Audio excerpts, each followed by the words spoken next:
Hello everyone, welcome to another mini blog. আজ সকাল সকাল মা এনেছিল বাজারের থেকে ব্রাহ্মী শাক আর চিকেন, তো সেগুলোই রান্না বসিয়ে দিয়েছিল। আমি কিছু টুকটাক গুছিয়ে দিয়েছিলাম। এদিকে দেখো মা সিলিন্ডারটা বুক করেছিল, তো সেটা চলে এসেছে। তারপর আমি চলে গেছিলাম প্রজেক্ট করতে।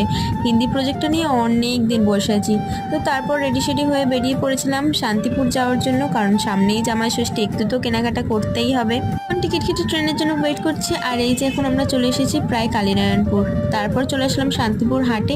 হ্যাঁ, এসে তো অনেক দিন পর এসেছি। তো প্রচণ্ড পরিমাণে গরম ছিল। ব্লু কালারের বেডশিটটা নিয়েছিলাম। আর এরপরে দেখো শাড়িতে শাড়ি, অসাধারণ অসাধারণ শাড়ি। তোমরাও যেতে পারো আর গিয়ে কেনাকাটা করতে পারো খুব রিজনেবল প্রাইসে। অনেক কিছু মানে শাড়ি থেকে শুরু করে জামাকাপড় সবই। তো এখান থেকে নিয়ে নিয়েছিলাম 5টা মতন শাড়ি। ওই যে রেড কালারের শাড়িটা, তার পাশের শাড়িটা, তো ওগুলোই নিয়েছিলাম। দেন তারপর চলে গেছিলাম সায়ার দোকানে। সায়া নিয়ে নিয়েছিলাম দিদানের জন্য দুটো। আর তারপরে চলে এসেছিলাম আমরা টুকটাক বাজার করে এই যে ট্রেনে। এখন